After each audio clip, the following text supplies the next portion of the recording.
Sa mundo ng modernong teknolohiya, madalas tayong nakakalimot sa tunay na kahulugan ng pakikipag-ugnayan at pahinga. Pero paano kung may mga bakasyunang away from the city at nag-o-offer ng all-in experience? Walang wifi, walang signal, pero siguradong mag-enjoy ka. Game ka pa rin ba?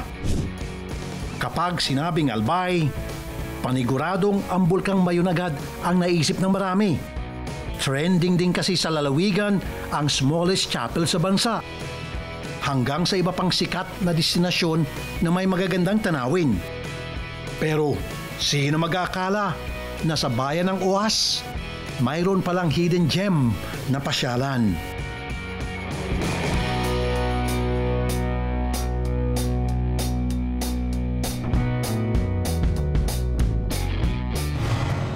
Ang resort ay pagmamayari ng mag-asawang Inocentes at Filomena Sabando.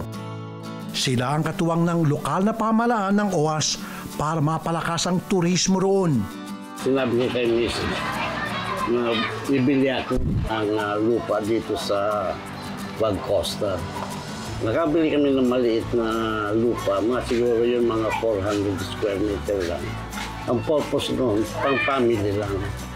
Noong taong 2017, opisyal na nilang binuksan ang resort at nagpatuloy na ang pagpapaganda nila rito. Hindi ganito noon. Hindi ito po, damuhan ito eh. Damuhan ito at saka daungan ito ng mga fishing boat. Ngayon, nung mabili namin ito, dinevelop namin. At ito po ang nangyari nitong Victoria Bay Resort. Para sa kanila, ang kasiyahan ay nagmumula sa bawat turistang kanilang napapasaya at sa naitutulong ito sa lokal na ekonomiya. Na sinasabi nga nila na malayo daw itong lugar, pag-uwi nila, sulit naman. Pupunta doon sa information, papasalamat at sulit naman daw. Sa resort, may iba't ibang water sports activities. Mula sa banana boat, speedboat, kayaking, hanggang sa water pedal bike. Yung natin, meron tayong banana boat. Gusto nyo din po yung ma-experience yung Boracay style, meron kaming kayak. Mayroon din silang restaurant at cafe para sa masasarap na pagkain. Pwede ka rin magpaluto ng iyong cravings. Kaya hindi na kailangan magdala pa ng maraming baon.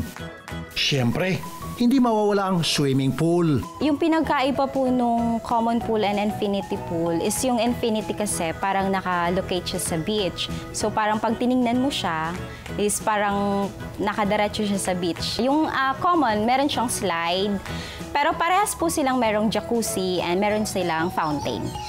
Pinagmamalaki rin nila dito ang kanilang aqua park. We are the first resorts here. Kami po ang nauna. Kanya-kanya na lang pong strategy. How to invite sa mga guests. Ano naman kaya ang masasabi ng mga turista?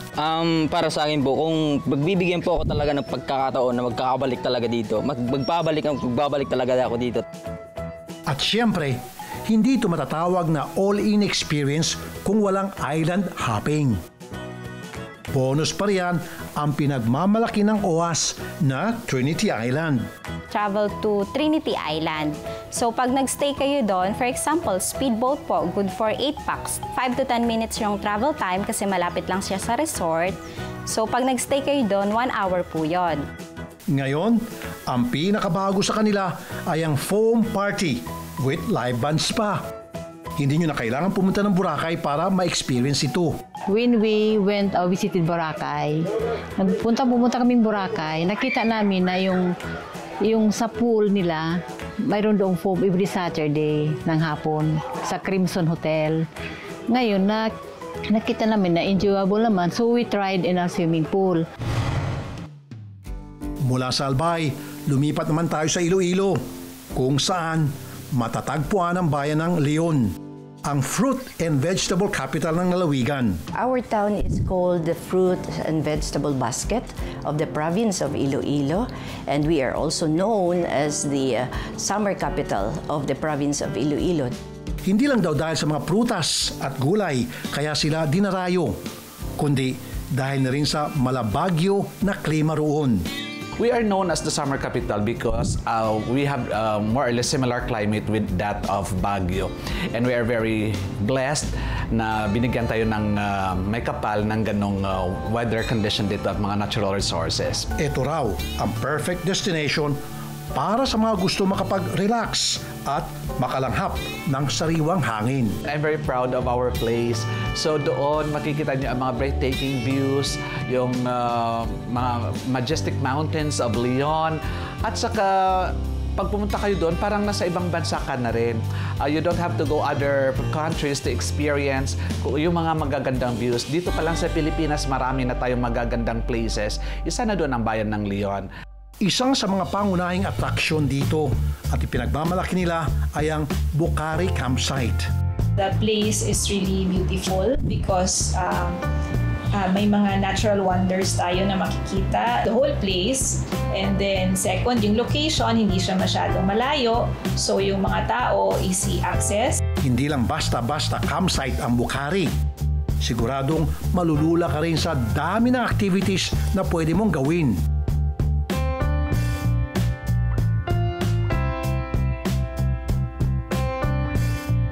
Upang marating naman ang Mansiga View Deck, kung saan matatanaw ang breathtaking view ng plantasyon ng mga gulay, kailangan mo munang makumpleto ang 772 steps paakyat.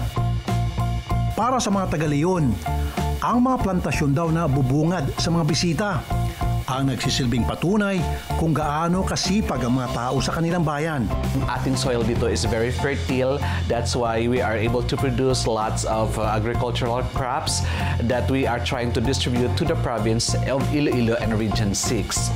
Ang mga tao dito mababait at saka they are very industrious and we are very satisfied and happy with our lives in the municipality of Leon. May mga cafe din na pwedeng puntahan sa Bucari. Dito, pwede mong matikman ang kanilang authentic coffee habang ini-enjoy ang overlooking view. Pwede ka rin bumisita sa isang flower farm kung saan pwede kang pumitas ng mga bulaklak tulad ng rosas on the spot. At syempre, hindi kompleto ang inyong pagbisita kung hindi nyo matutuklasan ang kanilang mga waterfalls. Ang Imoy Falls ay hindi lamang isang tourist spot.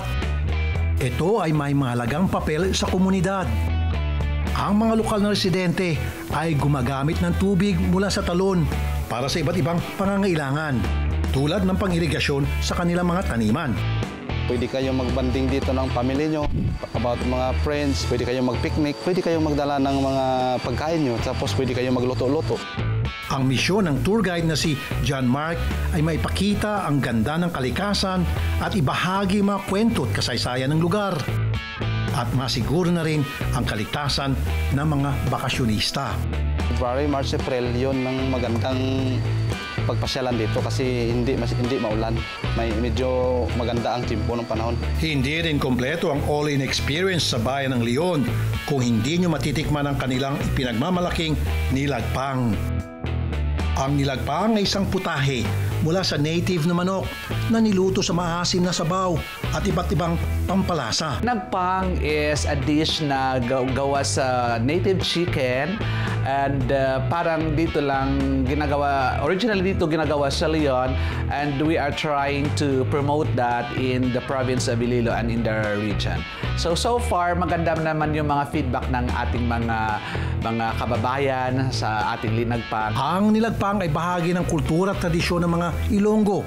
Kadalasan, ito inihahanda sa mga espesyal na okasyon at mga pagtitipon. Kaya naman, para mas masulit ang pagbisita, nagpaturo na rin tayo sa isang lokal doon kung paano lutuin ito.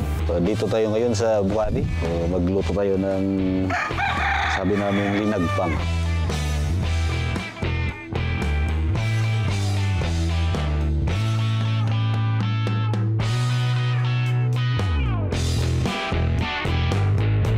Ang mga lugar at pagkain na aming tinampok, magsilbisa ng inspirasyon sa atin.